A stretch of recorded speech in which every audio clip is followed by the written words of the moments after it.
Good morning. It is a Tuesday, April 5th. I'm Shane Seeley, and this is the CBC Morning Report. There's fresh concern this morning that COVID-19 cases are on the rise again in Barbados. This follows 3 consecutive days with over 200 new COVID-19 cases per day. Meanwhile, according to the most recent COVID-19 dashboards, home isolation numbers have also increased.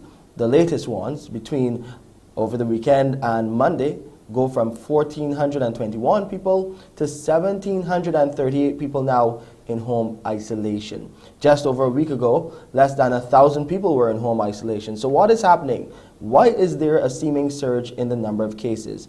That's why we bring Dr. Dana Grandison here with us live to talk about the situation. She's the consultant manager with the home isolation program here in Barbados. Dr. Grandison, great to have you back with us on the Morning Report. Good morning, and thank you for having me here. Always a pleasure. So many people are asking now, what is happening with this seeming rise in the number of home isolation cases, general trend where there are 200 plus cases per day? What is your analysis of the situation? You're absolutely correct, Shane. We are noticing that we are having an increase in cases at this point in time, and it stands no shadow of a doubt, really. If you look at what is happening internationally, there are many countries all over the world that are now entering their 4th wave. Certainly we are no different because we are a global community. We do happen to have a lot of our source markets having increases in cases, and so not to mention our cases would have gone down, let's say over, I think we met our nadir around the 21st of March, which is quite good. We are now starting to see some cases increasing. So far, still very much manageable, but we are noticing that we do have an increase in cases. So what are we doing about this situation, or what are the causes behind it, if we could first look at that? There are new variants in some parts of the world. Is this what we are seeing here, the emergence of possibly a new variant? What is your take?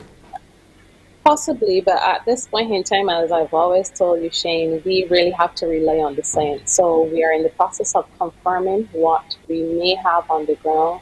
We are noticing certainly that persons are getting ill. And so it is, and not to mention we are in the middle of flu and common cold season. So it's really an opportunity for persons. I have always been a strong advocate for knowing your status. But I think now more than ever is important, because you need to be able to distinguish the differences between if this is just simply, let's say, the flu, or even your sinuses acting up, you're getting a sinus infection, or if this is certainly COVID. We do have some persons who would have stated, well, doc, I really didn't think I had COVID because I just thought it was my sinuses that were acting up, simply because there's lots of dust outside. But there's no better way than to know for sure than to get tested. So we really recommend that you go and you get tested so that you know exactly what your status is, and so that you can get the assistance as early as possible. With the numbers going up in home isolation, who are they? Are you seeing more children being cast into that grouping because of the restart of school, and those children are back out with their peers? What are the numbers? Who are those that are making up this increase in the home isolation numbers? Great question. So in our last wave, we would have actually had an increase in children. This is even prior to the onstart of school, and that's simply because Omicron was noted to be more transmissible. But what we are seeing is an even spread across all of the age groups at this point in time. We have not noticed any startling peaks in terms of the outbreaks in children at this point in time. So quite comforting. However, still too many people, we prefer to have our numbers down in home isolation at this point. What we are noticing, however, is that we're seeing more asthmatics. So more persons with pre-existing respiratory illness actually now starting to present with severe disease. So if I had to put out a special plug, certainly for persons who are asthmatic, or even had a history of asthma, because there's some persons say, well, I haven't wheezed in so many years. I would strongly recommend that you go out, you get your rescue inhaler, which is your blue inhaler, your Ventolin inhaler, so that you have it on hand. And certainly if you start to develop any symptoms, then you need to be calling in. We are also starting to notice that before we went all the way down to single digits, but we're now back up to 16 on the dashboard that I'm reading, persons refusing transport. And that has always been a concern of ours. We're continuing to monitor that quite closely, so we're going to encourage persons. We do have, in addition to our Harrison Point facility, which we usually send our very ill patients to Harrison Point so that they can get the best possible care.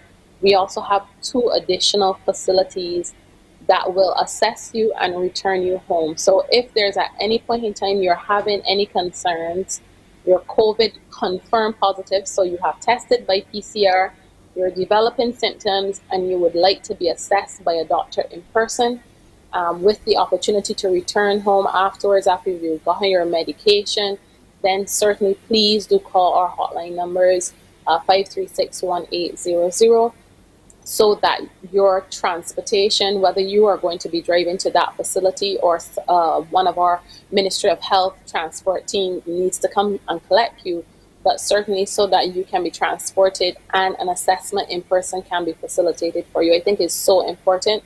We have those 2 facilities. Lots of countries actually have not done this. And I think that Right. is why we have been able to cope quite well with the numbers that we have on the island. I mean, our numbers are nowhere close where they used to be before, but we certainly would prefer if we didn't go back up there. So we want to get persons who are ill. If you're feeling ill, please go get tested. I am going to encourage you also to ensure that you continuously perform those non-pharmacologic interventions of hand washing, wearing your face mask. I think that now is more important than ever, simply because in addition to COVID, there's also the common cold circulating, as well as the flu, seasonal flu, influenza A and influenza B. And this is something that we see every year in terms of cold and flu season. So it's really an opportunity to truly protect yourselves and try to physical distance as much as possible. Dr. Grandison, what are your expectations over the next few weeks as you follow these trends? Do you expect that cases will continue to spike? We have a lot more people vaccinated on the ground now, some 151,276, about 60+% of the population. What are your expectations over the next couple of weeks as we watch what is happening with this seeming re-emergence of the COVID-19 numbers? So if we look at what has been happening in other parts of the world, I have no doubt that we probably will have an increase in cases. And really, a lot of persons focus on how many cases we will have, but I think that the focus really needs to be redirected as how bad or how severely will those cases impact our healthcare system. And that is the biggest concern. At this point in time, we are not overwhelmed, or we do have, in addition to those 2 facilities, we do know that there are some people who certainly still turn up at the Queen Elizabeth Hospital. But I would say to you, if you are confirmed COVID positive, unless you've been instructed to do so by our team, that really and truthfully, you should be presenting to one of our facilities, because that's how you will be the soonest. We do expect that we will have a slight increase in cases, but certainly not to the extent where we will possibly overwhelm our system. So far, all of our data, if we happen to have BA2 on the ground, which that has not been confirmed as yet, does continue to suggest that BA2 is more transmissible, so the possibility of getting it is increased. But certainly in terms of severity, has not been proven to be as severe, for instance, as Delta. So we need to still continue to monitor persons. We are in the process of, as I said, investigating what we actually have on the ground so that we can better inform the public. And as soon as we have that information, we will be sure to let you know. But I have no doubt that our cases will increase, but not to the point where our healthcare system is certainly overwhelmed. So I think that's actually quite comforting.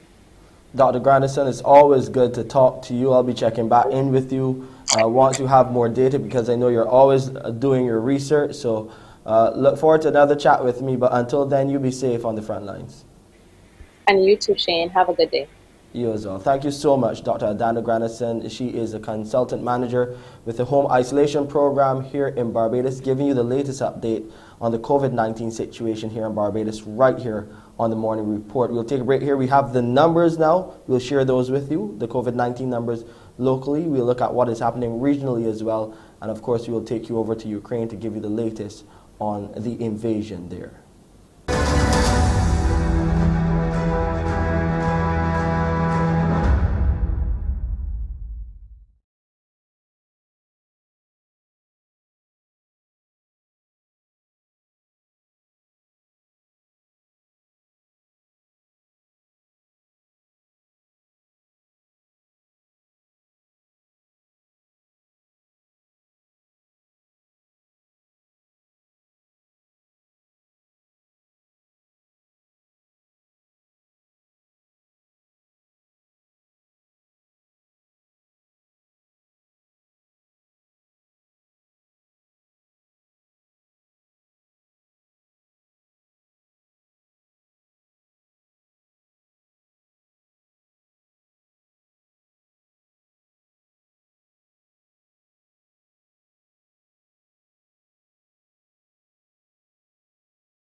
And as expected with the local COVID-19 numbers, we're seeing a total of 222 new COVID-19 cases recorded by the Best dos Santos Public Health Laboratory. They're made up of 101 males and 121 females from 884 tests conducted on Sunday. There were 69 people in isolation facilities, while 1,738 people were in home isolation. As of yesterday, there were 375 COVID-19 related deaths. As far as vaccinations are concerned, there are now 276 people here in Barbados who are fully vaccinated. China has sent the military and thousands of health workers to its financial hub of Shanghai to carry out COVID-19 testing over a 9-day period. Let's see what is happening there now.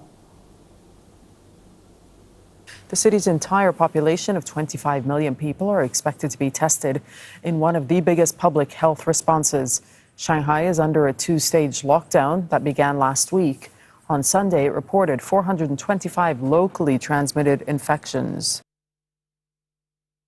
And not too far away in Hong Kong, the leader, Carrie Lam, who has governed the global financial hub through the unprecedented upheaval of anti-government protests and COVID-19, says she will not seek a second 5-year term of office. The leadership election was pushed back from March 27th to give the government their time to battle a COVID outbreak that has infected more than 1 million of the 7.4 million people in the former British colony. July 2017, and Carrie Lam is sworn in as Hong Kong's 4th chief executive. She'd been the territory's deputy leader, so this had been expected. What was unforeseen, though, were the tumultuous events that followed. Months of protests in 2019 led to the imposition of a wide-ranging national security law. It stifled dissent, but provoked an exodus by those who no longer saw a future here. An exodus that has grown since the Lam administration further tightened already strict measures to combat COVID-19. More than 100,000 people have left this year alone. In my view, the way the 2019 protests were handled were evidence of incompetence, and an incompetent leader, and political incompetence. In other parts of the world, politics matters, but here we choose leaders with no political skills, and this is the Communist Party's deliberate decision to do this. Lam says she informed mainland China's leaders about her wish not to seek a second term more than a year ago, yet waited until now to make it official. I will not be taking part in the election for the 6th Hong Kong Chief Executive. I will complete my 5-year term as Chief Executive on the 30th of June this year, and I will also call an end to my 42 years of public service. Candidates who want her job have another 12 days to submit nominations. It pays more than $670,000 a year and comes with a palatial colonial-era residence. Her deputy, John Lee, is reportedly about to enter the race. Carrie Lam declined to comment on her performance during the past 5 years, but in recent weeks she's been widely criticised over her handling of the fifth outbreak of COVID-19 and the fact this city now has one of the world's highest death rates from the virus. Lam once complained about the strain of serving two masters, the Hong Kong people and China's leaders. It's a balancing act her successor will likely have to continue. U.S. President Joe Biden has again condemned his Russian counterpart Vladimir Putin as a war criminal, saying that a war crimes trial could be held as global outrage grows over atrocities committed against civilians in Bucha. He is a war criminal, but we have to gather the information. We have to continue to provide Ukraine with the weapons they need to continue the fight, and we have to gather all the detail so this can be have a war crime trial. This guy is brutal, and what's happening in Bucha is outrageous, and everyone's seen it. Let's bring in Mike Hanna joining us from the White House. So that was a strongly worded remarks by President Biden, Mike.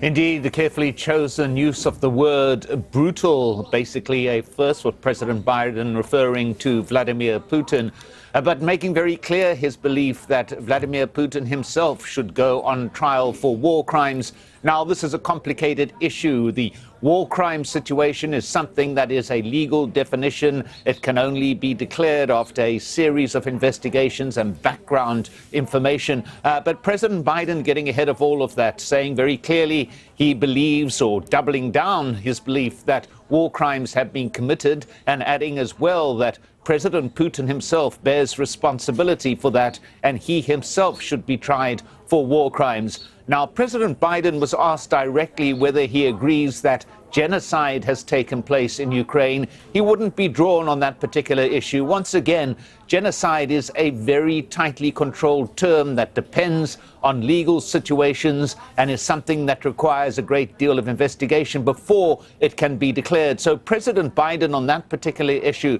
playing it safely, refusing to be drawn into commenting on whether or not there has been a genocide in Ukraine, as the Ukrainian president himself has alleged in recent days. But still very strong words from President Biden, in particular relating to Vladimir Putin himself.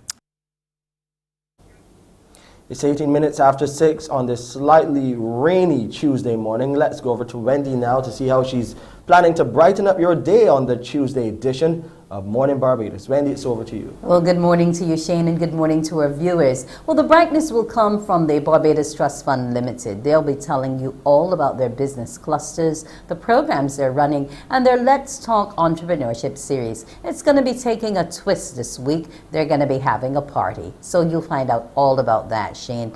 We'll also get to find out what's going on with sports, because today is actually the International Day of Sport for Development and Peace. So we'll have someone from the National Olympic Academy along to tell you what the plans are for this day and what it means, Shane.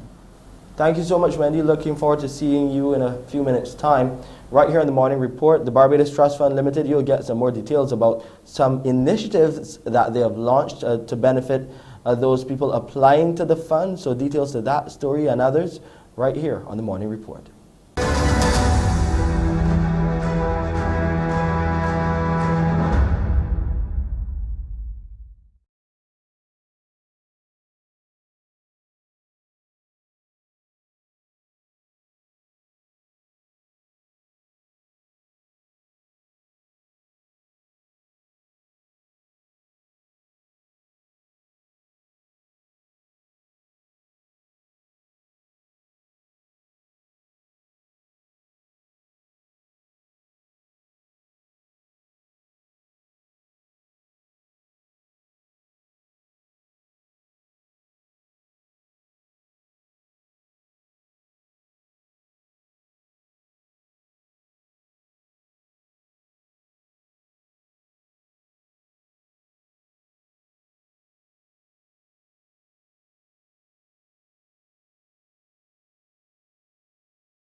The Barbados Trust Fund Limited has launched two initiatives intended to elevate small businesses and young agri-entrepreneurs to the level of major competitors in the global e-commerce market. Or Aaliyah Briggs has more on this story. The time has come for Barbadians as consumers and businesses to lend their support to a 100% Bajan e-commerce platform. That's according to Minister of Energy and Business Development, Carrie Simmons. In the same way as we heard our consultants speak about Alibaba and Amazon, in the same way that Barbadians have sat in their living rooms and helped build out the Amazon economy, and in the same way, Barbadians have laid in their beds at night with a computer or a telephone in their hand and built out Alibaba's economy and built out, by extension, the economy of the United States. The time has now come where Barbadians can do this for ourselves in our own economy. He made these remarks at the official launch of the Omniverse shopping portal, while highlighting that virtual spaces to facilitate trade became critical during the COVID-19 pandemic. The Omniverse is a virtual marketplace for local businesses and young entrepreneurs to sell their products and services, similar to more popular marketplaces like Amazon and Alibaba. This is the Barbados Trust Fund Limited's latest initiative. Omniverse representative Nicole Ford outlines some of its features. Omniverse provides and manages the portal and storefront on a commission basis and offers all the supporting services required for companies to run an e-commerce business, including managing sales, returns, and even deliveries. The platform offers individual client dashboards. It offers product tracking, stock management, sales notifications, promotional activities, live chat with customers in real time, and then, of course, an integrated payment aggregator to make sure that we receive payments quickly and securely on the platform. In conjunction with the Power of Choice campaign, the BTFL also launched a community-based agribusiness initiative geared towards the youth. Power of Choice campaign founder Errol Griffith shared the main goals of the program. 100 young people with their parents can get a loan of just over $3,700. They will get the loan, and once their parents sign up, etc., they will have 2 instant kitchen gardens at 10x4 delivered to their home. I already talked through the details. Now, they will be able to take the produce, eat some, give away some, and sell the rest. Minister said there's growing concern about the number of adults with disabilities at the Nightingale's Children's Home. Deputy Chairman of the Child Care Board, Dr. Carol Jacobs, made the point during a media briefing yesterday. At least 5 are currently at the facility. In response, Minister Kirk Humphrey says the situation is unacceptable and alternatives are being considered, such as utilizing the Sterling facility. We were discussing the possibility of using the facility at Sterling for different things, but to build out a facility to be able to help us accommodate adults with disabilities, so that we wouldn't have the situation that we also found ourselves in when we found 2 relatively young persons with disabilities living on the street. And it's regrettable that there is almost a direct relationship in Barbados between a disability and poverty, between a disability and abuse, between some form of disability, whether it be physical or mental, and homelessness. It's staggering, and it is unfortunate. It is not something that we should be proud of, but I think we have to name it, shame it, and fix it. Meanwhile, the director of the Child Care Board, Roseanne Richards, is confident her team has the capacity to respond to reports of child abuse locally. It is comprised of 21 social workers and senior child care officers. I think we are able to do any amount of reporting that will be coming in. We have an intake team that would take the reports and pass them on to the senior child care officers, who would then assign them to officers to investigate, and all matters that come before us, we investigate them. All matters that are reported don't necessarily turn out to be a substantiated or a confirmed case, but whatever comes to the Child Care Board, they are screened and investigated. The severed LIAT workers who paid into the National Insurance Scheme, the NIS, have received their monies. We hear more from Wendy Burke. 2 years after Liat workers were laid off, many are still feeling the impact of the job loss and the absence of their payout for years of service. One pilot, Ron Field, recently took to social media and painted a picture of his dire situation, while noting that severance is a right. There's lots of idle talk and rhetoric talking about how the pilots were difficult to negotiate with and so on and so forth.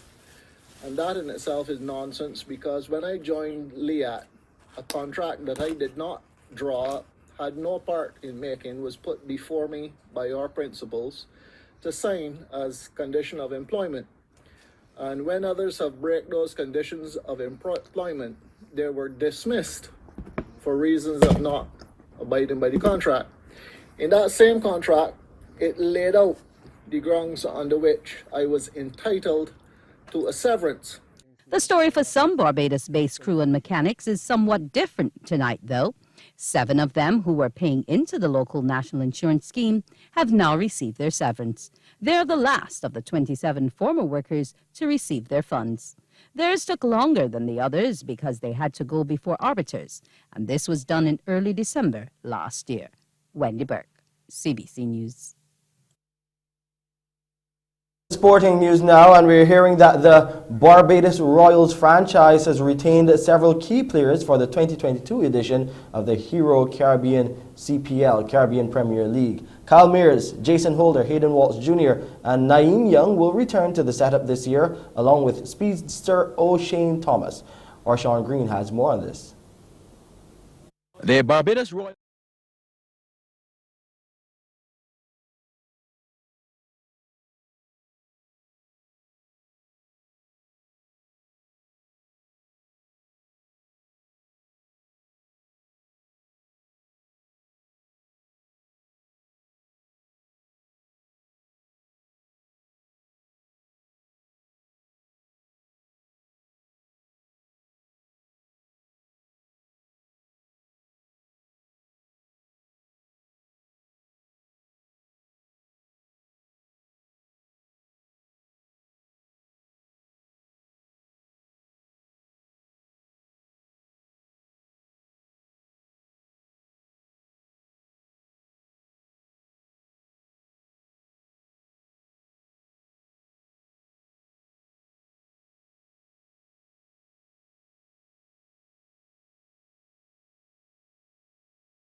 Sean Green reporting there. Let's now look at the weather.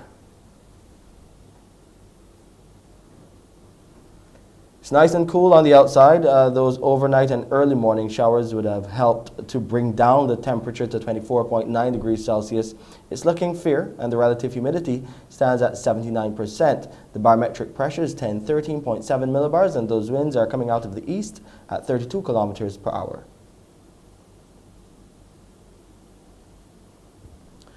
There will be a low tide this afternoon, just after midday. The high tide will come our way at 5 minutes to 7 tonight.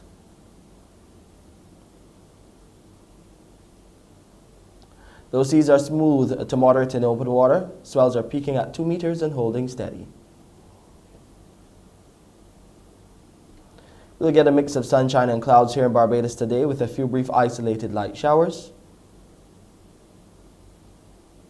And tonight, a mix of clear skies and clouds with a few brief isolated light showers.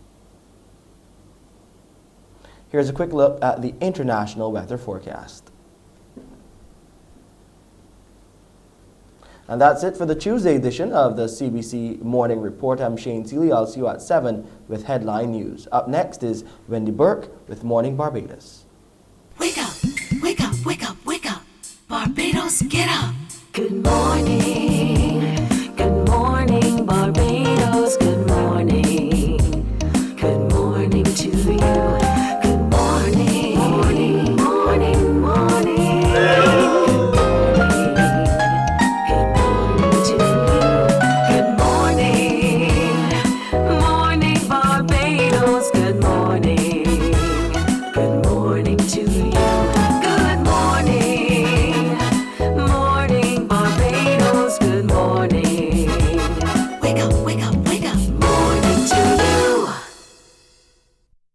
Why, hello and good morning. Never mind that the sun isn't as bright as you want it to be. Just remember, think sunny and bright on the inside and you'll be warm all day long. Good morning to you. I'm Wendy Burke with this morning's Morning Barbados on the 5th day of April. Today we will be looking at the Barbados Trust loans. Yes. They've been in the community doing lots for our entrepreneurs and helping them to grow as they go. With me this morning, I want to welcome Nicole Ford, who's a consultant with the Trust Fund Limited, and Kirk Doughton, who's the Business Development Manager. Good morning to you both. Good morning. Now, let's start off on your clusters, Kurt. You've been doing quite a bit of work with them out there in the community. You would have had some workshops going on in the various parishes. Where are we this week? Where are we this week? Good morning, everyone. We are in Trent this evening as part of our watch party. And that is really Nicole's area with Let's Talk Entrepreneurship, but we are going to be in Trent this evening, whereas we are going to be having our watch party for Let's Talk Entrepreneurship, and that is going to be beginning at 6:30. We are running until 9, and we will have our social media influencers here. As Nicole and the team would be some of the team would be in the office. We'll be having a watch party with some of our clients and staff and the general public as we discuss the topic of customer service. Top tier treatment is what we call it. Examining customer service from a micro business point of view and also examining it from a macro business and getting persons' feedback on customer service. But I won't go too much into that area because that is Nicole's area. And I'm about to toss to her now because you're going to be looking to speak to the average man in the street, and you're also going to be having a popular social media influencer helping to host that watch party, Nicole. Yes, so certainly. So we've gone out into Barbados to find out exactly what they are interested in knowing, what they know about customer service, what their thoughts are about customer service. How do you rate customer service on a scale of 1 to 10? Do you think that there's a disparity between customer service that you receive in big business and in small business? So we're really asking Barbadians to chime in, and Acton Burrows or social media influencer was out and about on the streets getting that information for us. I don't know if you would like to run that clip right now. Welcome back to Let's Talk Entrepreneurship. I am Acton Burrows, and we're here in the heart of Bridgetown talking all about customer services, getting some feedback from the various people in town from what they like, what they don't like about customer service, and rating from scale to 1 to 10 and talking all about the things that we could improve about customer service here in Barbados. So let's go in and take the street and hear some views. So we're in Swan Street now, getting some footage, getting some feedback from the various people in town. Ethan, how would you rate customer service in Barbados from a scale to 1 to 10? Well, I would rate it at 5. Like my honest opinion? Honest opinion. Oh dear, I would have to say like a negative 100. Negative 100. Yeah. I would say about a 7 or 5. 8. 8. 5. I'd have to say about 7. Terrible. So from 1 to 10, what number are you giving them? Terrible. I give a number. 1 to 10, terrible, terrible, terrible, terrible.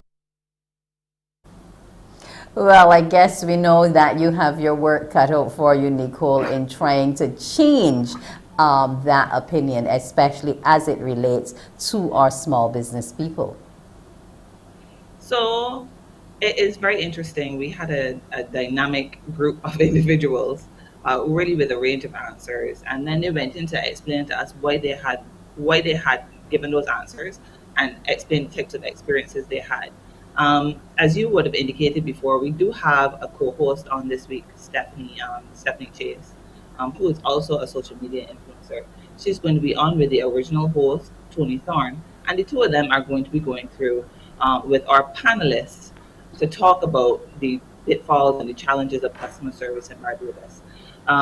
We also have our trainer and coach, Sean Callender. He is going to be on talking about the do's and don'ts of customer service, talking about customer retention, talking about satisfaction and referrals and those kinds of things.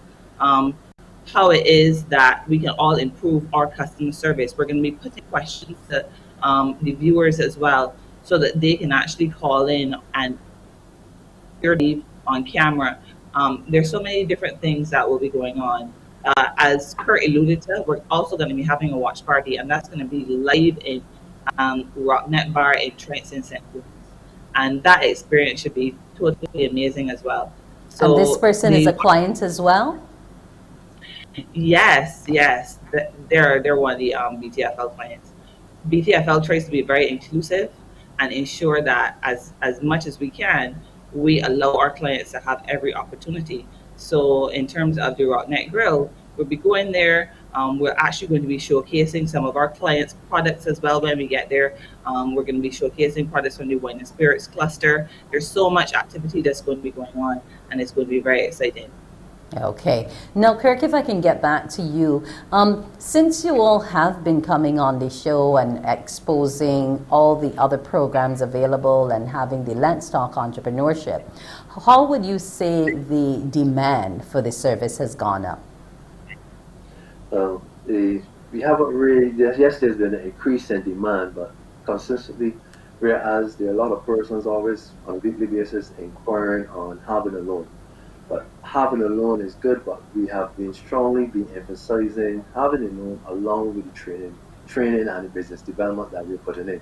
Because we find that with financing, training is key so that persons understand the rudiments of basically running a business. So yes, demand has increased since we've been on the program, but stressing to applicants the importance of the training and business development is necessary at this point in time so that they have a general understanding how to run the business. And with the business development department and the staff that we have at the trust fund, we try to get them to follow those business rudiments so that the businesses can be sustainable. Okay. Now the other question I have for you is in terms of the client base. After the expo that you had in Warrens, there were a number of people who turned out and who you were celebrating. Had there been any high points in the lives of the businesses of your clients over the last week or so?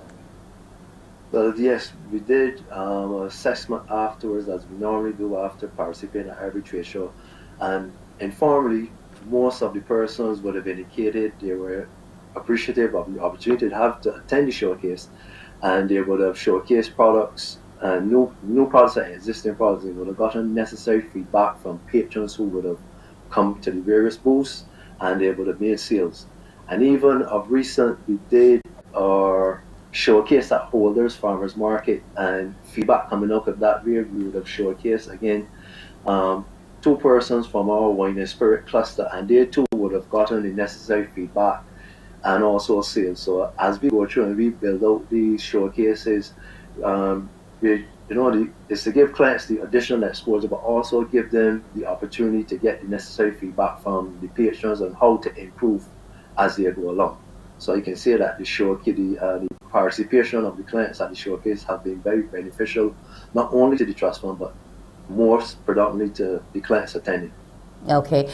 Nicole, I don't know if maybe this one here you can help me with. In terms of the Let's Talk Entrepreneurship, and since the series has been going, have you had individuals reaching out to you saying, well, I was motivated based on what I saw. I thought I could do a business, but now I'm sure I'm able?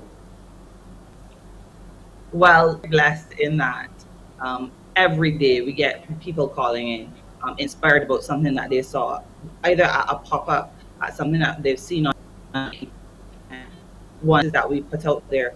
In addition to that, within the Let's Talk Entrepreneurship show, of course, we are also highlighting our success stories. We're building titans. We're going to be showcasing two entrepreneurs that have, like, fought through the struggles of COVID and really come out on top and are still shining. We have Baobab Beauty that does beautiful handcrafted jewelry. We're going to be showcasing her business. We have Bake You Happy that does any type of cake you can possibly imagine.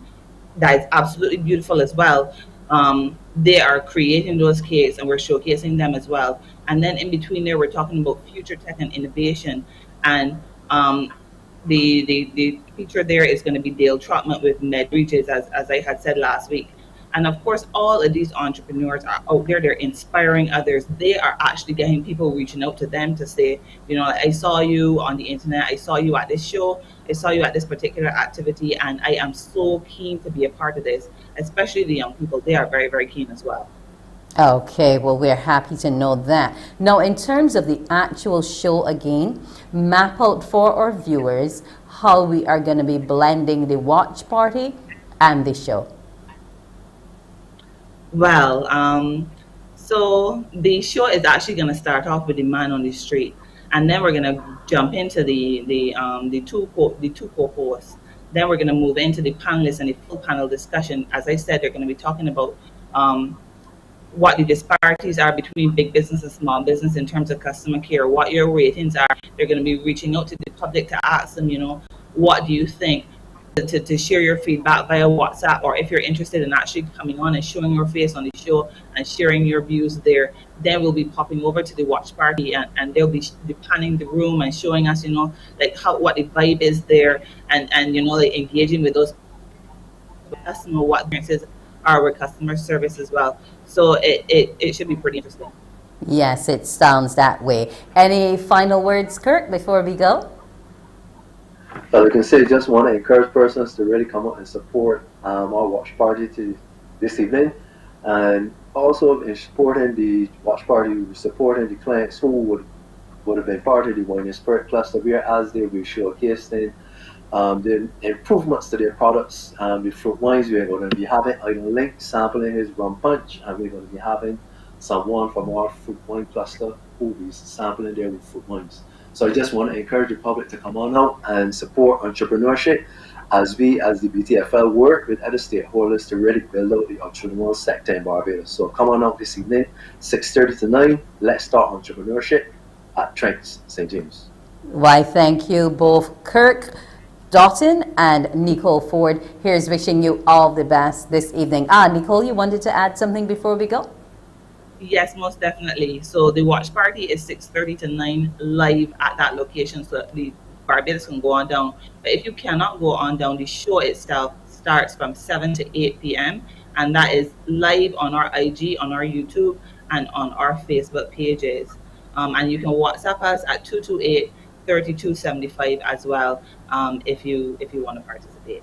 Okay, well, you heard where you can go, and I know that particular rum punch, Island Links, the only one that carries a blue rum punch, is good. So I just want to remind those who are going to be going to the party, there's still work on tomorrow, so be merry, but enjoy. Have a great time. Thank you also. Come and join us.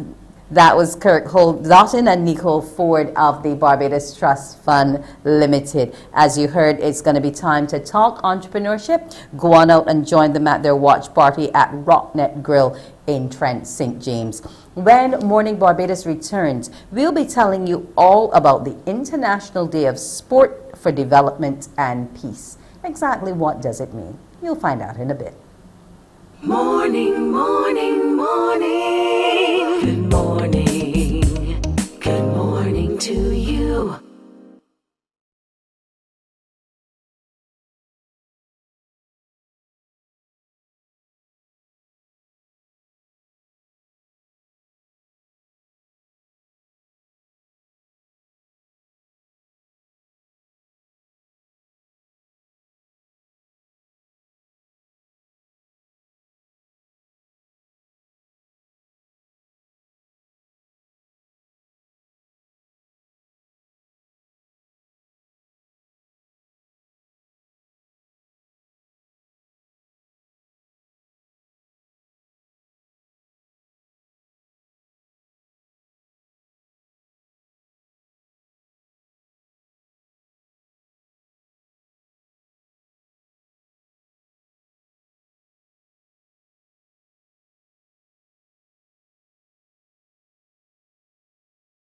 Morning, morning. Good morning.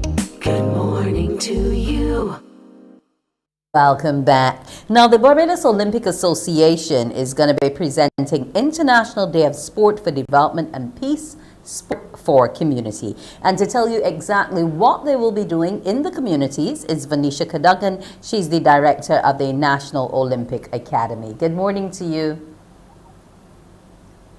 Good morning, Wendy. Good morning, Barbados. And thanks very much for having me on the program. It's a pleasure to have you here on this day. Now, before we get into the activities, exactly what does this day mean for athletes? How can what they do on the track, on the field, on the courts help in development for peace? It's not strictly about athletes, Wendy. Let me first give you a bit of background as to what International Day of Sport for Development and Peace really is. The day was proclaimed by the United Nations General Assembly in 2013. To celebrate the contribution of sports and physical activity to education, human development, healthy lifestyles, and a peaceful world. I should add that the International Olympic Body embraced the idea because the body is committed to building a better and more peaceful world through sport. So the International Day of Sport for Development and Peace, which I will refer to in the future as IDSDP, it provides an opportunity for us to recognize the role that sport and physical activity play in communities and essentially in the lives of people across the globe. So it's about embracing all and not about athletes. It's about everybody participating as we look to build a more peaceful world. Okay. So how are we going to be doing that today and in what communities? Good. So this year we are going to be taking IDSDP into a rural parish. We're going to St. Lucie. So we are going to be having a day of fun at the Checker Hall playing field in St. Lucie. In the morning, we are going to be working with about 60 children from the St. Lucie community, where we will be introducing them to a number of new sports. So the morning session is exclusive to the children. The sports include tag rugby, and not hardcore rugby, but it's a non-contact sport, handball, and if you are not sure what these sports are, this is why we are encouraging the children to come out and learn these new sports. They will also be exposed to basketball, which is not that prevalent in St. Lucie, and then goalball. And I should explain that goalball is played by the blind and those persons who have an impairment with their vision. And we want the children to have a chance to recognize how persons with those disabilities can also participate.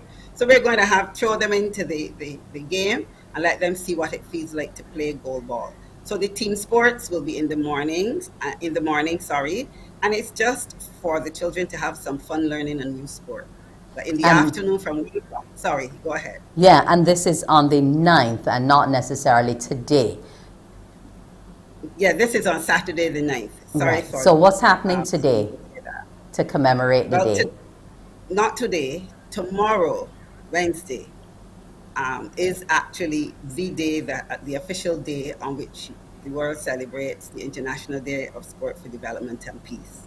Okay. So we would want to encourage Barbados, the whole of Barbados, tomorrow to raise the white card for peace, which is the symbol of the day. So you raise your white card for peace, take a photo, post it to your social media with the hashtag white card, and tag us at olympic.bb.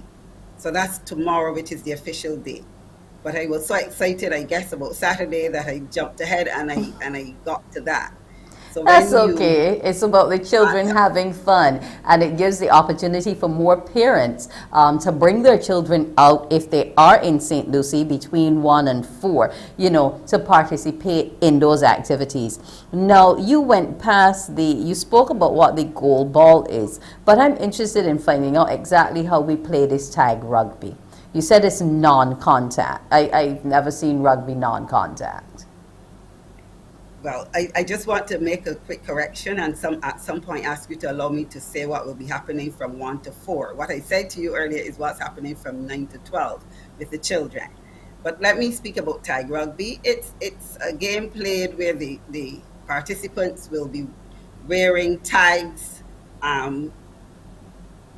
something like just a piece of cloth, which will be attached to the clothing, to the shorts, and the tag is pulled and dropped on the ground, and then by an opponent, and I think it's after 3 tags from the team on the ground that you score a try. I don't know the rules all that well, but it's not, you don't tackle, you don't hold.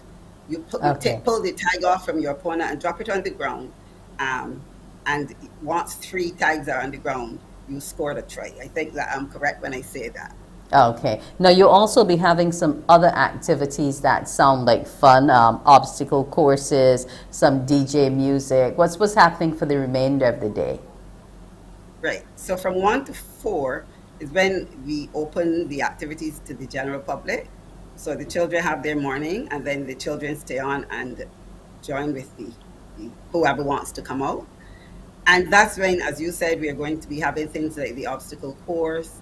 We will have a roller race. We're keeping the Barbadian touch. We will also have road tennis going on. The Badminton Association is coming down to expose the St. Lucie community to badminton. The game can now be played outdoors, air badminton. So they're going to come and let the people of St. Lucie see how you can play that game. We'll also have an information booth set up by the National Council on Substance Use and the National Anti-Doping Commission to have the children and the rest of the public interact and receive information about sport, not drugs, and anti-doping in sport. But we culminate with an aerobic, line dancing, Zumba session in the final hour with DJ Salt, which promises to be quite interesting and fun. Okay, so all of this for this day. Has the association always celebrated today, or are you making it bigger this year since we're finally outside in terms of the pandemic? We have always celebrated the day. We are making it bigger because we're outside. The focus is to ensure that new sports are introduced to our communities in keeping with the philosophy of the day and of the international body and the strategic goal of the Barbados Olympic Association. So we want to make sure that our communities are physically active. So that's why we are doing this big event. It's not just because it's the end of COVID, but it is an excellent opportunity for persons to come out and get that physical activity that was not there because we were locked down and restricted as a result of the pandemic. Now, once these sports are introduced to these children and they have a love and appreciation for them, how can they then go about getting involved in them in terms of learning and participating?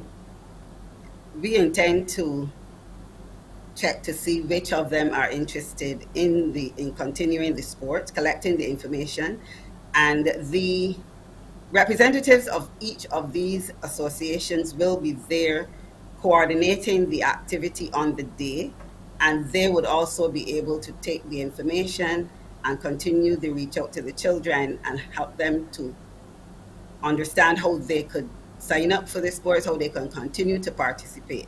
So all of that is in place to ensure that this is not just a one-off, but that we sustain any interest that the children show.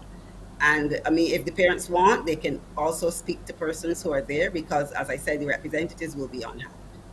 Okay, and any other activities aligned with it? Are you looking to raise funds for any initiatives the association has, anything of the like?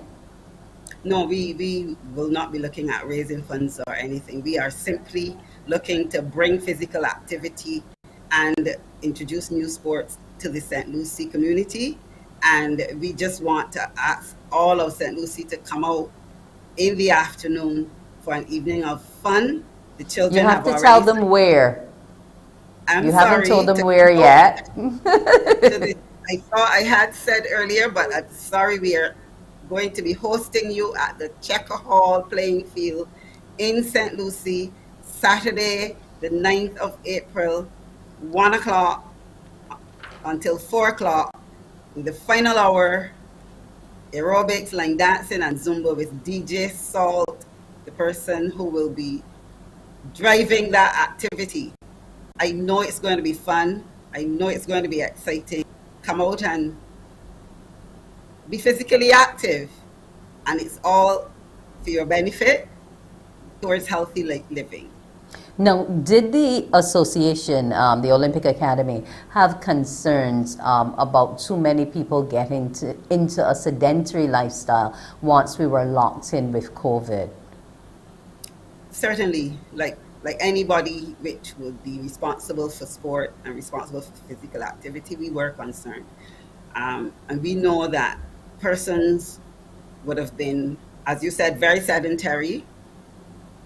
They would not have been motivated to get up and move in their homes, most of them. They could hardly go anywhere, so they were probably not even walking much.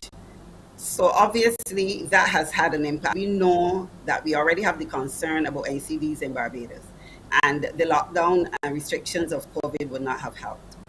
And definitely the concern was there, and we would want to ensure that wherever we can contribute to providing opportunity for a person to be physically active, that we do so. And this is the first that we will be hosting since that period.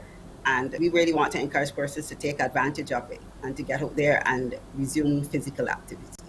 But beyond the day which we officially celebrate tomorrow, I'm sure that there have to be some other plans in the pipeline for us to stay active. Certainly. Of course, the Barbados Olympic Association, with its mandate, will not be in a position to continuously organize activities like this. But we will also be looking towards, for example, Olympic Day in June, when we will again host a major activity. But what we will do and are doing will be to encourage our associations to begin to engage persons in physical activity, to make sure that the athletes resume training, in a serious way and so on. So it will be more through our associations, our member associations, that we will be driving this initiative and driving our efforts to get persons physically active again.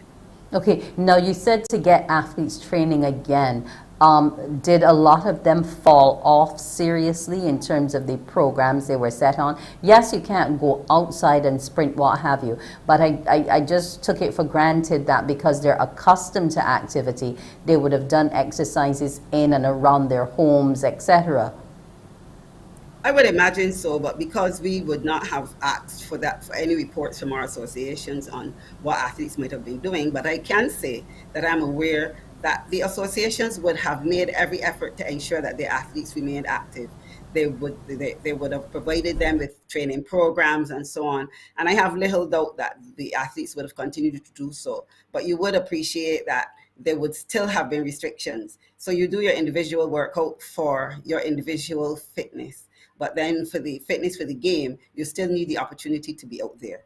So this is now the chance for them to begin to resume at that level. Okay, well, let's hope that they take notice, take advantage, and that all of our people tomorrow remember and celebrate and get their white cards. What's the hashtag again? Hashtag white card, and tag us at olympic.bb. Right, So, and that's Facebook and IG. Yes, it is. Okay, we want to thank you so much, Venetia Cadogan, the Director, National Olympic Academy. Tomorrow we'll be celebrating the International Day of Sport and Development and Peace, Sport for Community. That's what the association is repping this year. You can join them on Saturday in St. Lucie. I won't be joining you, Venetia. It's a little far for me on that Saturday, but St. Lucie has lots of participants who I'm sure will want to come out and be a part of it. because we have basketball, goalball, which you said is for the sight impaired, handball, tag rugby, badminton, and road tennis. There's also going to be a roller race. I'm not sure where you got all those rollers from, how many bicycle tires we got rid of to get those. The obstacle course, a balloon challenge, aerobics, line dancing, and live Zumba, all with DJ Salt. So what you have promised is a packed day. I wish you well, and I want all of Barbados to understand that we all can play a role in sport in terms of its development and the role it plays in peace and uniting communities. Have a great morning, Venetia. Thank you. Have a wonderful day. Thanks for having us here. Our pleasure here. On Morning Barbados, we'll take a break, and when we come back, you should be getting some more news as to what's happening in and around the country. Morning, morning, morning. Good morning. Good morning to you.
Morning, morning. Good morning. Good morning to you. Here's your headline news for this Tuesday, April 5th. I'm Shane Seeley. Local health officials are investigating the possibility of a new variant here in Barbados, as the island has been cautioned to brace for a further spike in the number of cases in the coming days. The assessment from consultant manager with the home isolation program, Dr. Adana Grandison, and it comes as the country has registered a noted increase in COVID-19 numbers on the local dashboards over the last 2 weeks. Not only have COVID-19 cases risen to 200 plus for consecutive days, the numbers in home isolation have also been on the up by the hundreds, with the latest increase from 1,421 to 1,738 people. Dr. Grandison says while there is some level of concern, the healthcare system is positioned to respond to any surges in cases. We do expect that we will have a slight increase in cases, but certainly not to the extent where we will possibly overwhelm our system. So far, all of our data, if we happen to have BA2 on the ground, which that has not been confirmed as yet, does continue to suggest that BA2 is more transmissible, so the possibility of getting it is increased. But certainly in terms of severity, has not been proven to be as severe, for instance, as Delta. So we need to still continue to monitor persons. We are in the process of, as I said, investigating what we actually have on the ground so that we can better inform the public.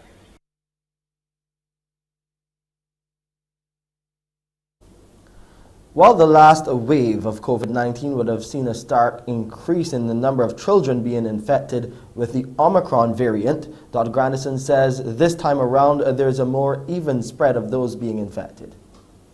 What we are seeing is an even spread across all of the age groups at this point in time. We have not noticed any startling peaks in terms of the outbreaks in children at this point in time. So quite comforting.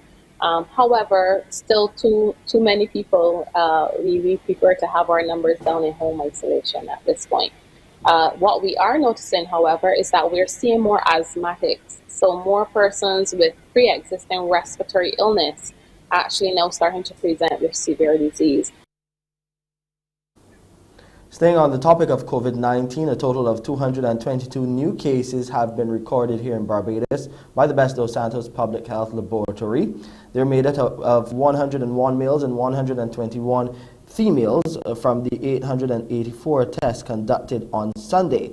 There were 69 people in isolation facilities, while 1,738 people were in home isolation. As of yesterday, there were 375 COVID-19 related deaths. As far as vaccinations against COVID-19 are concerned, 151,276 people are fully vaccinated.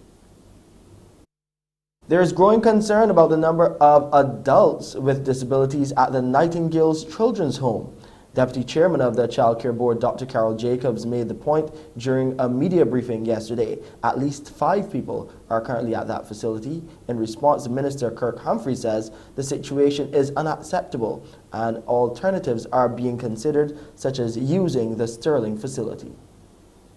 We were discussing the possibility of using the facility at Sterling for different things, but to build out a facility to be able to help us accommodate adults with disabilities, so that we wouldn't have the situation that we also found ourselves in when we found 2 relatively young persons with disabilities living on the street. And it's regrettable that there is almost a direct relationship in Barbados between a disability and poverty, between a disability and abuse, between some form of disability, whether it be physical or mental, and homelessness.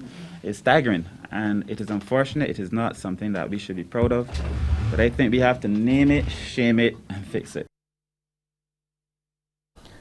And that's our headline news for this Tuesday, April 5th. I'm Shane Seeley. Wendy will be back with you right here on Morning Barbados after this break.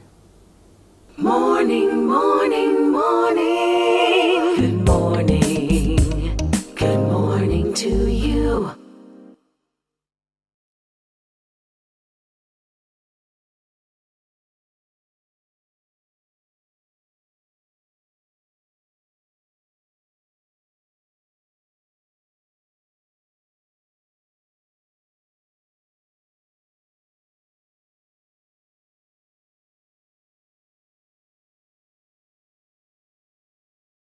Morning, morning. Good morning. Good morning to you. Welcome back to Morning Barbados. We're going to be talking Generation Connect Global Youth Summit. To help me along is Mr. Cleveland Thomas. He's the International Telecommunications Union representative for the Caribbean countries. Now, the Generation Connect Global Youth Summit is going to be held from the 2nd until the 4th of June this year in Kigali, Rwanda. And it will precede the World Telecommunications Development Conference under the theme of connecting the unconnected to achieve sustainable development. And to tell us exactly how we'll get there is Mr. Thomas. Good morning to you. For the invitation to be here, and to all of Barbados, good morning. Yes.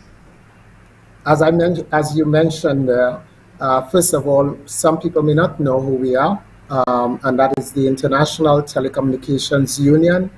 We are the United Nations agency that specializes in technology. And we recognize that one of the importance of technology, most of us have seen recently through the COVID-19, how the technology has helped us both in working at home, education online, dealing with health issues and information, etc. And we also recognize that there are many youths in the world today. According to recent reports, we have close to almost 2 million young people between the ages of 10 to 24. And therefore, youths actually have played an important role and has a place in all of society. Okay. Having said that, we recognize the importance of engaging them, and hence the reason why the ITU has created this, what we call Generation Connect, to engage the youths in technology. Okay, now before the actual summit, we're going to be having a competition calling Generation Connect Gender Champions. So tell me how we're going to go about finding these gender champions from, and where are we selecting them from? Or is it going to be global, or is it going to be just us in the region? Okay, so very good question. And yes, first of all, the Generation Connect is really targeted towards girls, young women between the ages of 18 to 24. What is happening is that we are intending to engage them to the point whereby we have a competition. Young women and others would be required to sign a form online, and based on their application, a choice will be made. We are looking at having at least 2 persons from within the region to be selected, for which the ITU will meet the cost of their travel, accommodation, etc. to Kigali, as you mentioned, for the few days. Okay, now that's awesome. What do we have to do, or what do we need to know about telecommunications and being online in order to be in winner's row for this gender champion? Well, there's going to be an evaluation committee, international evaluation committee that is set up. We call it a selection committee that would be looking substantially at 4 key areas: really experience in the area, the extent to which we also get a sense of the motivation demonstrated by the applicant, the extent to which also they submit that pitch on communication as well. And further than that, we're also looking at creativity. Based on that, we would select the appropriate candidate from the list of applicants throughout the world. But as I mentioned, it is open really for a couple persons within the Americas region. Okay, now outside of the competition and you covering the cost of getting them there, they're gonna have to participate in the actual summit and contribute to some of the projects that are currently ongoing within your system. And you're looking at ICTs and STEMs as relates to gender as well. So that's kind of heavy. I know a lot of our young people take part in these things, but why is the ITU pushing this particular focus with our young people? For a number of reasons. In the next few years, digital skills will be perhaps one of the most important area for any person to get employment. It is recorded that there is a skill gap, digital skill gap, and therefore through this program, it's a matter of building awareness of the importance of digital skill and getting involved in it. We also recognize too that a number of girls and women are not as equally encouraged or engaged in the ICT sector. Hence the specific emphasis on this competition to draw young women in the field of STEM.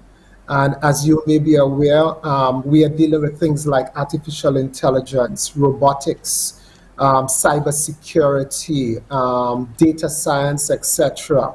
All areas that are part of our lives today and preparing for the future. So I think it's just a way of engaging the youths to be part of the decision-making process and giving them that voice at the end of the day for what the future should look like, because they are the ones who really are fully engaged in all aspects of technology, more so than many of us. Okay, now how long do they have before they can actually apply? When is it closing? Unfortunately, the closing date is tomorrow. And the reason being that the closing date was extended to tomorrow because a number of persons making the request for an extension. So it is tomorrow.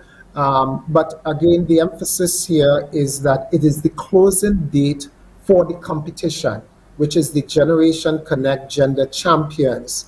That being said, however, the event of the Youth Summit, which is in Kigali, in Rwanda, as we mentioned, we still have until between the June the 6th and 16th for the event. So there's still some time if youths are interested in participating. And we're also going to be streaming online. Okay, well, that's great to know that you will be streaming. Before we go, just let us know where we can find you. Oh, very easy, www.itu.int, itu.int, Generation Connect. Okay, I want to thank you so much, Mr. Cleveland Thomas, for taking the time out this morning to tell us about Generation Connect, the Global Youth Summit. Here's hoping that you have an awesome summit and that we get to meet who some of those champions will be before the actual conference. Thank you so much for the invitation, and you too. Have a blessed day. Thank you. That was Mr. Cleveland Thomas, a representative for the International Telecommunications Union for the Caribbean countries. When we return after the break, we'll be talking to the doctor about our little ones. Morning, morning, morning. Good morning. Good morning to you.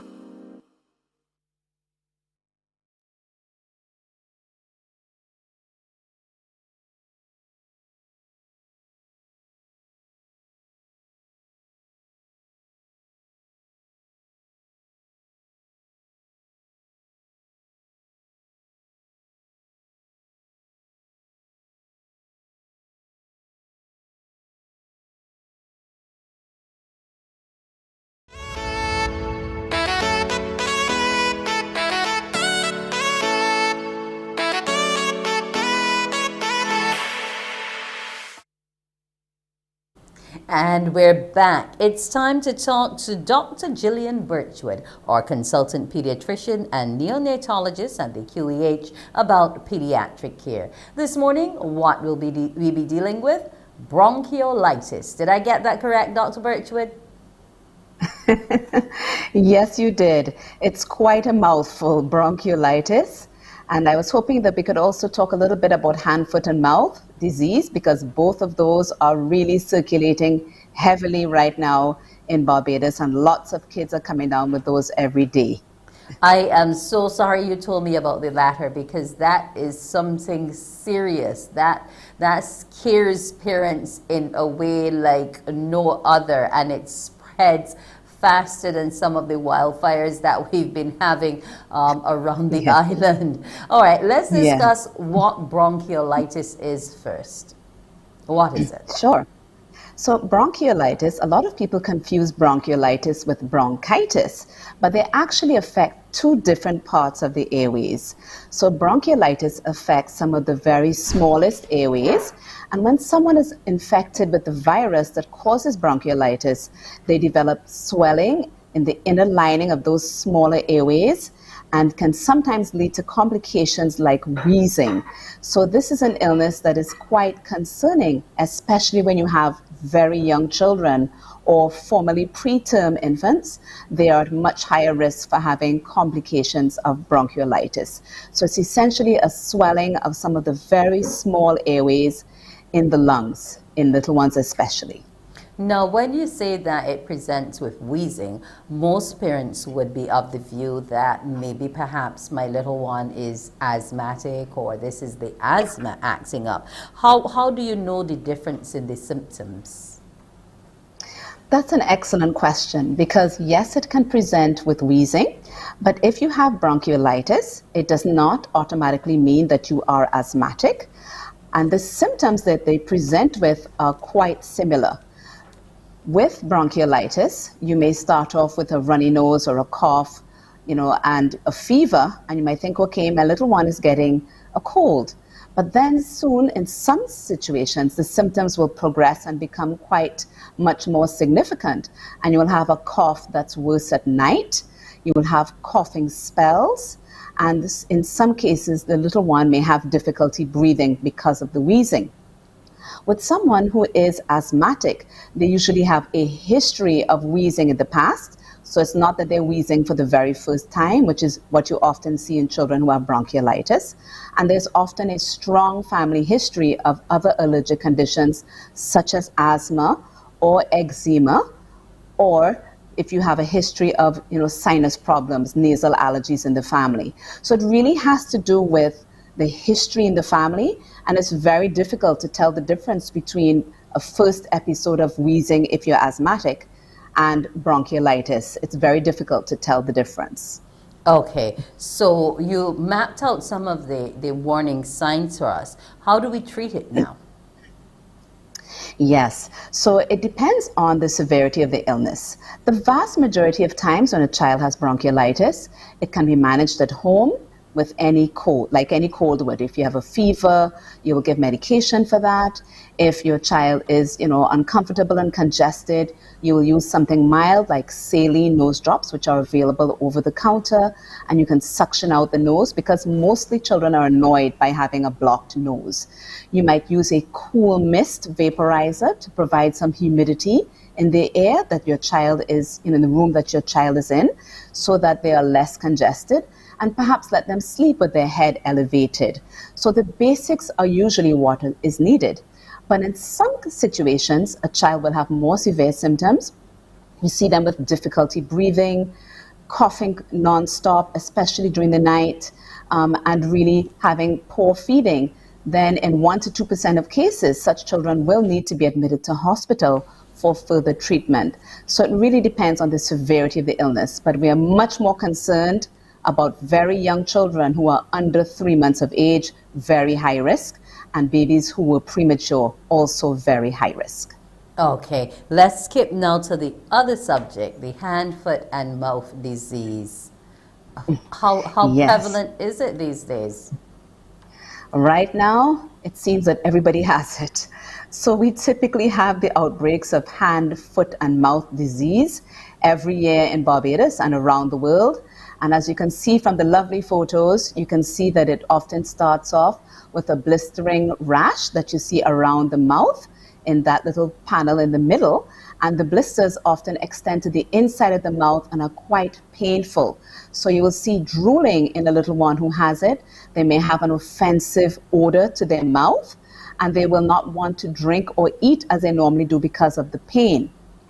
You may also have that rash on the legs, as you can see on the knees in the panel that's on the right-hand side of the screen. And you may also see it on the bottom of the feet and on the palms of the hands. So that's how it will often look in the beginning. So you see this rash, the child may have a fever, there may be a bit of runny nose or cough with it, and a child who has drooling and an offensive odor to the mouth and may not want to drink. So those are the most common initial signs. Depending on the strain of the hand, foot, and mouth, you may find that the symptoms may be quite mild and parents may not even notice it. But it's extremely contagious, and we are having quite the outbreak right now. Not a day goes by without parents calling about children with symptoms of hand, foot, and mouth disease. Okay, because it spreads, and my concern is because of the itching that it presents, especially when it gets on the inside, it takes even longer in terms of the healing and the rawness. So before we get to you, what can parents do at home to soothe that irritation before we get them into the office? Yes, because most children with hand, foot, and mouth disease don't actually need to go to see the doctor during the illness. It is usually annoying but mild. So that if you're having pain on the inside of the mouth, taking a medication, a mild pain relief such as paracetamol or ibuprofen, which commonly trades, in any pharmacy, you will find those medications for children. Making sure that you give them cold liquids to soothe the pain and discomfort, and sometimes an antihistamine which you can talk to your doctor about, can help with the itching that can be so intense and make sleeping difficult for the little ones. So most times you just give them lots of fluids, you treat the pain, you treat the itching, and you're able to ride it out in the vast majority of cases. In some cases, children refuse to drink, and then unfortunately they need to be admitted to hospital until the symptoms subside and they're willing to drink again. Okay, so no need for antibiotics in the process. I'm glad you asked that. It's a viral illness, and so antibiotics treat bacteria. This is most commonly caused by a virus, so it's definitely unnecessary to have antibiotics, and that would only worsen the risk of having antimicrobial resistance. So no, it will pass. It is not pleasant at all, but it definitely will pass. What about the damage done as a result of the scarring from the rashes and so on? Because children tend to scratch once they're bothered. Yes, so if there's a lot of itching of the rash, then sometimes children can actually introduce bacteria if they have dirty fingernails, which most little ones do, let's be honest. And so they scratch and get the bacteria into those areas, and then you have a secondary bacterial infection, and that is what can scar. But the rash that is caused by is caused by the virus that causes hand, foot, and mouth, that rash in and of itself is not usually scarring. What you can get afterwards, a couple of weeks afterwards, parents may notice that the palms and soles where there would have been rash, or on the knees, for example, that there may be shedding of skin. There may be a lot of scaliness, but that will also disappear. And occasionally the fingernails and or toenails will drop out, but they will grow back. It's an occasional thing. I've definitely seen it before, but they usually grow back without any trouble. Okay, well, we're happy to know that they'll come back and that it can be easily remedied. Dr. Birchwood, I want to thank you once again for joining us and keeping us informed of how to care about our loved ones and how to notice when anything is going awry. I want you to have a brilliant morning and be on the watch, parents, for that hand, foot, and mouth disease. Thank you. Thank you very much, Wendy. Have a great day. You as well. Our doctor on the line this morning, speaking pediatric care, Dr. Gillian Birchwood. When we come back after the break, it will be time to talk real estate with Sharita Odell.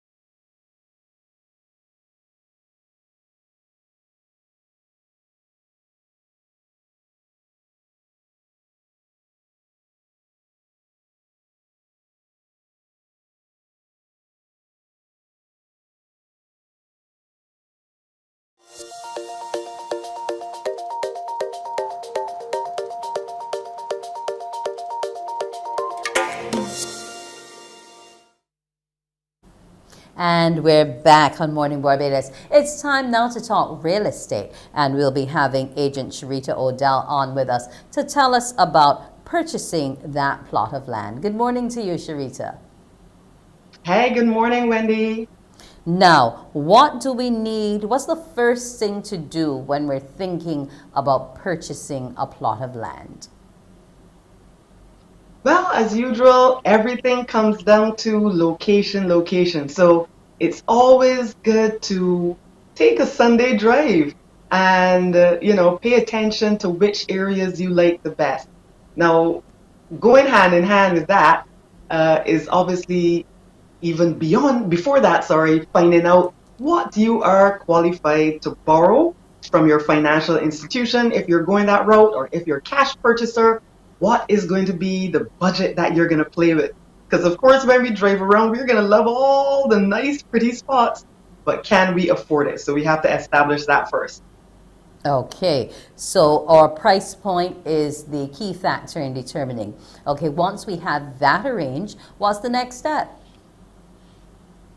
Well, once we have identified our location and we know our budget, we have to determine, okay, are we going to go for something that's 5,000 square feet, 10,000 square feet? What will make us happy? So you need to look around first and see what these sizes equate to. And go back with your lifestyle and your preferences. Because, you may have a budget, but you may want to go for an affluent area. And with that budget, you might only be able to get 4,000 square feet. But with an area that's not as fancy dancy, you might be able to get 10,000 square feet. So you need to get a gauge as to what size will keep you happy and satisfied. Okay, and your family as well are dependent on what you're thinking about for future development and so on. Now, once we've chosen the land size in terms of the square footage, now what about when it's a lot situation within a development? How do you go about making the choice between the center lot, the corner lot, those types of issues?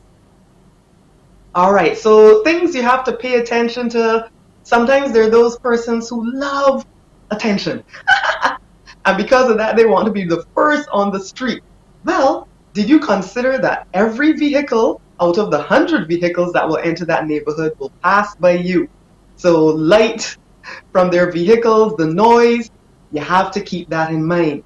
Also, when you're looking around, I always say avoid areas where you see those grills over drains. They might be intact now. You might not hear any noise when you drive over, but come year 10, who's coming back to fix that when it's squeaking, when it's making all that racket? And you know what I'm talking about. So pay attention to the area where you want to position your house. Now, if you want peace and quiet, is a cul-de-sac going to do it for you? But if you choose a cul-de-sac, are you at the back of the neighborhood and it's going to take you half the drive to work just to get out of the neighborhood?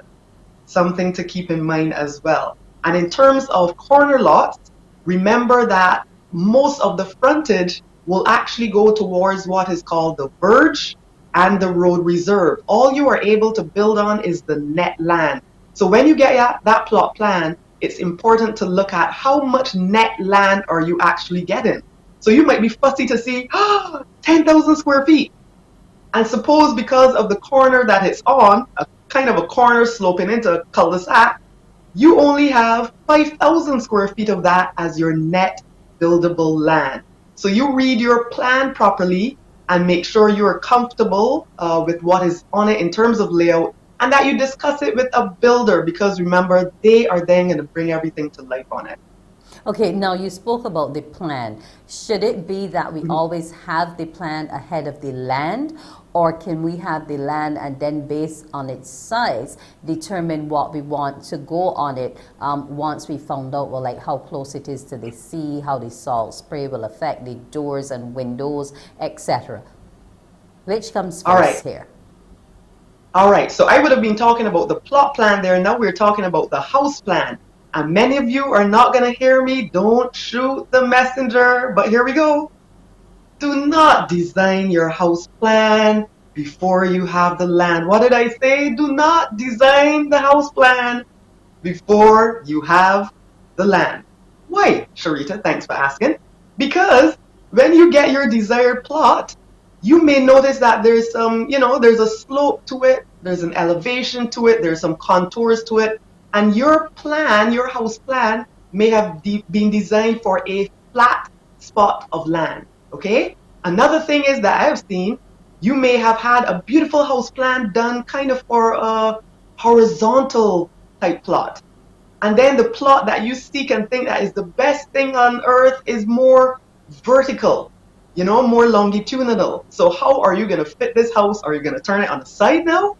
So these are things that can mess with people after they have paid, I don't know, $8,000, $10,000, $16,000 for house plans, or $3,000. And then you realize, shoot, I can't make it work. Back to the drawing board. Okay, so we know which comes first there now. Now, once everything's in order, we have our plot plan, and we also know where we are in proximity to the person on the next lot, because that's key too, isn't it? Yes, yes. Make sure you know your building restrictions. So, usually you are required to build 6 feet away from the lot line. There are certain dimensions that you have to build away from the center of the road. If it's a major road, you got to go back even further in comparison to a minor road. So you have to look now that you have your net land, and remember, you can only build on about 40% of the net land. So your space is coming down smaller and smaller and smaller, right? So that's why it's important that house plan does not come until you have the land in place. Things that you have to keep in mind now when you are positioning your house on that plot: where is the wind coming from? Where is the sun going to rise and the sun going to set? I have seen people now find the most beautiful plot, but then they inadvertently put the ensuite bathroom or the primary bedroom on the side where the wind is. So the bathroom has the most beautiful breeze, and the bedroom is fit for who? Shadrach, Meshach, and Abednego. So all those things you have to take into consideration now when you are positioning your house on that plot. Okay. Now, why only 40% before we wrap up? Well, there's certain laws in place by the government, and it helps kind of overbuilding, and it helps a neighborhood not look too congested. There's some neighborhoods, I'm in one right now, in which you're seeing a total concrete jungle. Imagine if everyone decided that they wanted to build a 2-story house or a block of apartments, and you were able to build right up to your lot line. Craziness. So for the most part, that's why there are restrictions in terms of the amount of land that you can use. It's just they're ordained by town planning, and it's to ensure that neighborhoods have a nice flow to them, and they're not overly built up, not too much bricks and mortar, that there's still green space and ventilation spaces around the houses as well. Okay, well, we want to thank you so much for giving us the tools to go and choose and be able to make the decision on how and where we're going to buy that plot of land. Thank you so much for joining us this morning, Sharita. She's on IG at Agent Sharita and Facebook, Barbados Real Estate 246. Have a great morning. You too. Take care. Bye-bye. That's Sharita Odell joining us. When we come back after the break, we're going to hear about Beige to the World Season 2 and its finalists.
Morning, morning. Good morning. Good morning to you. Welcome back. Well, it is already season 2 of Beige to the World, and we're going to be talking to some of the finalists in this competition, which is an initiative of the Community Development Department and the Ministry of Youth, Sports and Community Empowerment. I want to welcome Shante Allen Clark, Diana Price, and Christina Dottin, all finalists in season 2 of Beige to the World. Good morning and welcome. Good morning. Right. Now, most Barbadians are turned on to their TVs watching you all on the evenings as you sing, perform, rap, what have you. Now, we'll just go around the room and talk about how the competition is going thus far. Shante, we'll start with you. Okay, so far the competition has been really developmental. It's been a lot of fun, and we've all grown as family in this competition. Okay. What about you, Diana? Is that your experience as well? You feel like family? It is. Definitely. We've gone so close. Well, I see Christina there is, raising her hand, so I guess she's in full agreement. I am. Competition has been amazing. Tell them I hope that we remain friends for life. Everybody's super cool, super talented. I love them all.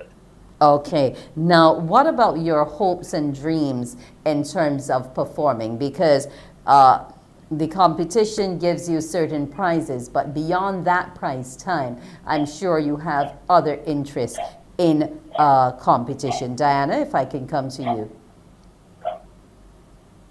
Well, I want to be a professional singer. I just want to go beyond. So like this competition, the development is really helping me because like I never expected myself to be doing any other genre than R&B. So like it's really helping me a lot in the different genres and all the mentorship. Yeah. Okay. And what about you, Christina? I definitely am interested in traveling the world and performing. So this is my step to that. As Diane mentioned, the performing different genres has shown me for sure that at this point I think I can do all. So I'm definitely looking forward to traveling the world, probably going on cruises. And if you win the competition, doing the whole tour and repping Barbados for sure. Okay. And what about you, Shante? I am really passionate about being an international artist, and I see this competition as my stepping stone. So winning this competition would be that big first step to starting my career. However, if I don't, I still want to go after my dreams, and honestly, I want to be a well-rounded singer, and all these challenges has allowed me to be more versatile with myself. Okay. Now, how are you preparing for the competition, Shante? It's been rough. Late night rehearsals, up all night. But I know what I want, so I have to keep pushing, practice every day, and yeah. Okay, I guess that chuckle from Christina shows that she agrees with what you said. I do, especially me being up at 3 in the morning in the kitchen trying to rehearse so I don't wake my mom. It's been ridiculous. It's been crazy. Oh my God. Okay. Oh. And is it the same for you, Christina, or do you find rehearsal kind of relaxes you? You get back into your usual rhythm with loving your R&B and just performing that? I would say it's the same for me. Okay. And on to you now, Diana. Wow. With work, rehearsing is such a task. It is such a task because I'm tired. So tired. That's the truth. But how have you been keeping your voices intact, ladies? Because, you may want to go out, you may want to have that drink, you might be, dealing with dust in your environments. How are you keeping your voices in check and ready for the competition? With work, because they don't have time for that. so I guess my voice will be fine because we don't do that stuff. So it's okay for me. Okay. We're taking in a bit of the competition here now with you on stage.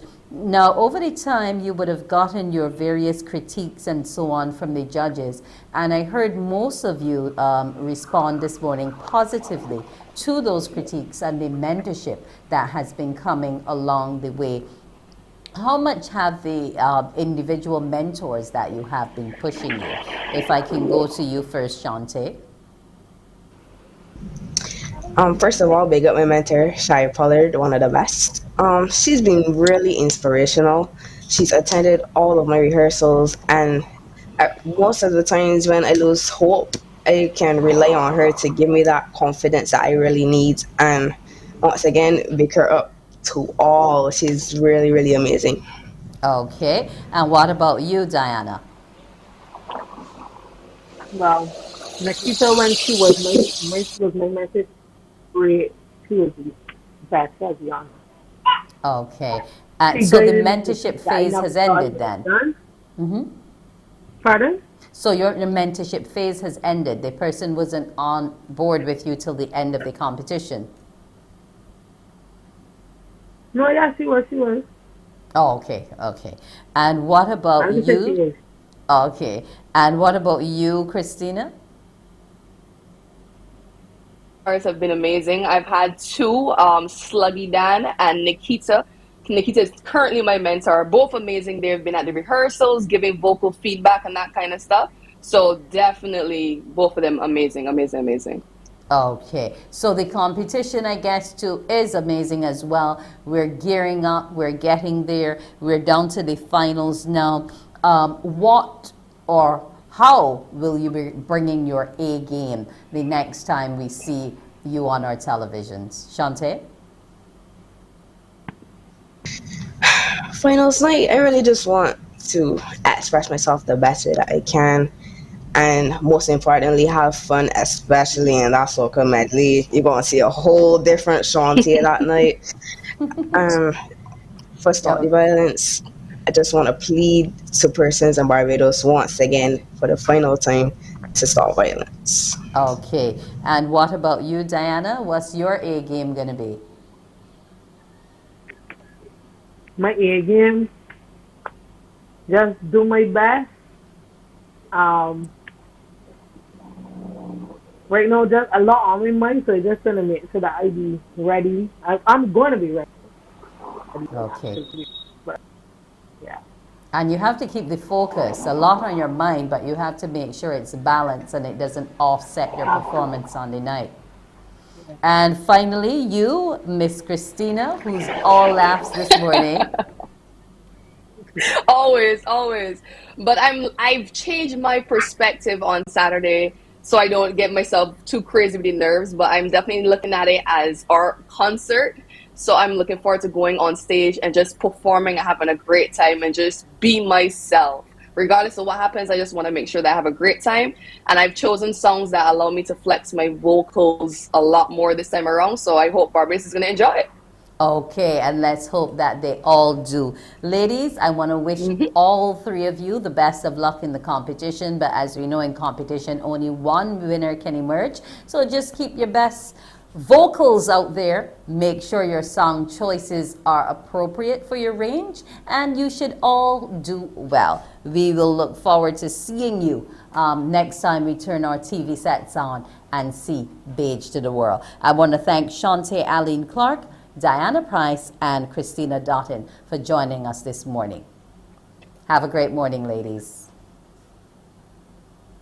That's Beige to the World. The competition's coming up. Make sure you tune in to Channel 8 to see exactly what those three finalists and the others will be bringing in the competition. Well, we're going to take a break here, and when we return, it's going to be time for fitness with Thornwood and Chad Forbes. We'll be back in a bit.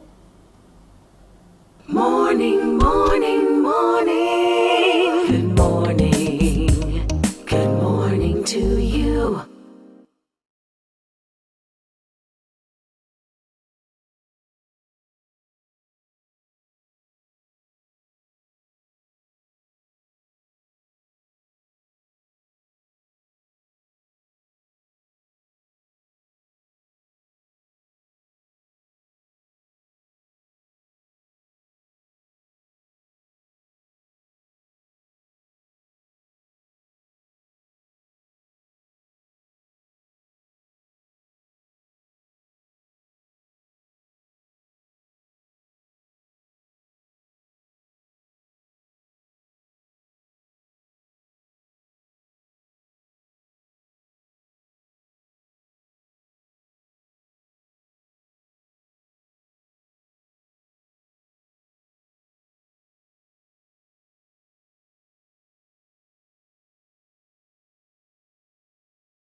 Staying at home may be limiting, but it doesn't need to be boring.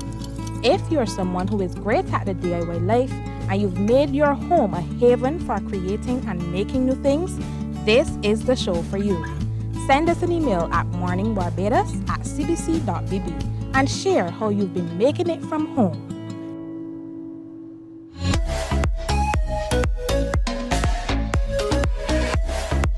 This fitness segment is brought to you with the compliments of Powerade, Feel the Power, and Dasani Water. Connect mind and body.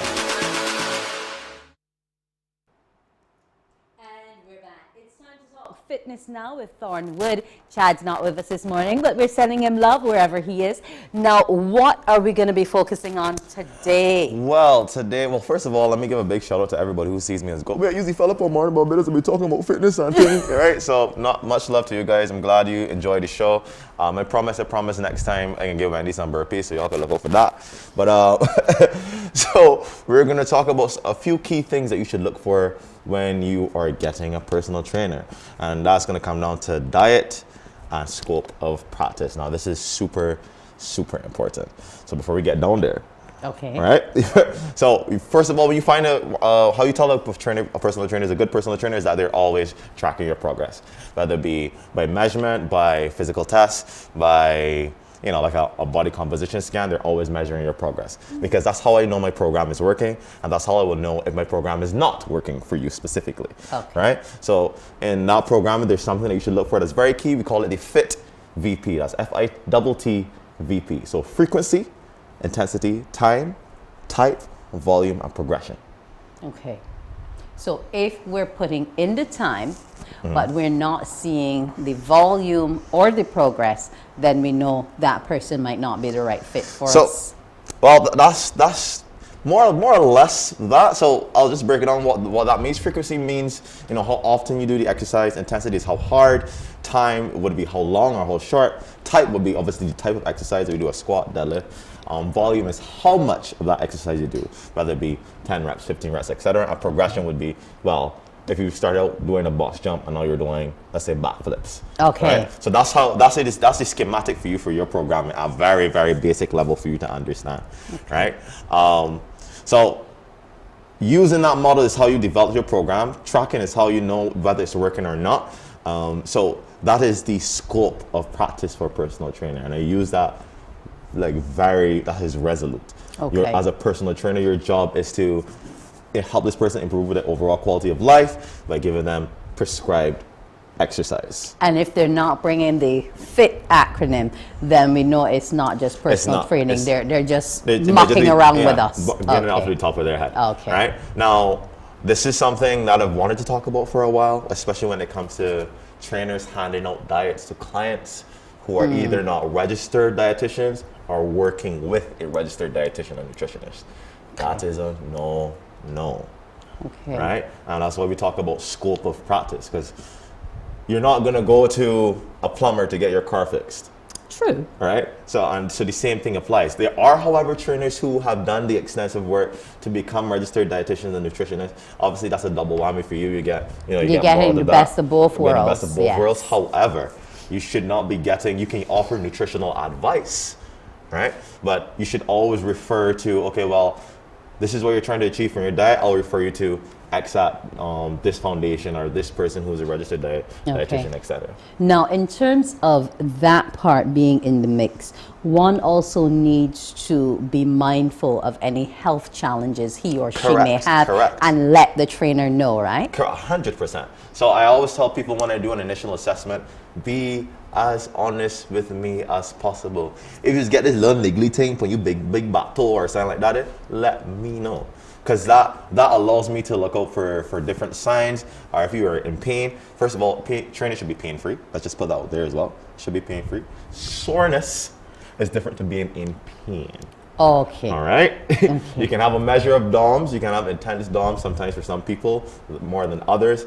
But training is generally supposed to be pain-free. Okay. Right? So if I train with a trainer and we go 3 days out of the week, but in between those days, I find that it's not a soreness or a stiffness, but it's an extreme pain. It means I've been overworking that particular part of the body. Well, look, it could be various issues where that's concerned. You know, I definitely say let your trainer know, and then from there, he or she should be able to take the necessary steps to say, well, if it's as bad as, well, maybe you need to see a physician or describe the pain to me. That there's certain key points that are certain key things that you should listen and look out for that will tell you, well, this sounds like an injury, or this sounds like a tear, or this sounds like that, and I can't see that by looking at you. So then, therefore, I go, okay, well, the next step for us to do is maybe you need to see one of our physios, maybe you need to see one of our physicians and stuff like that.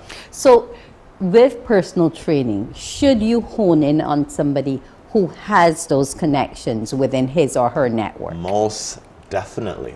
Now, if you're interested in becoming like a very well-rounded individual, because I'm not trying to go and learn how to be a physio or go and learn how to be a dietitian, that kind of stuff. I'm a firm believer in let people who are professionals do their jobs. Okay. Right? So you come to me and I see that you have a particular issue, then I work in conjunction with the physio, or I work in conjunction with your physician to find out, how best can we deliver or get you your results based on the information that's provided.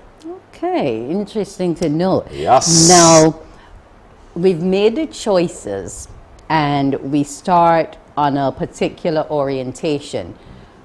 How do you stick with it?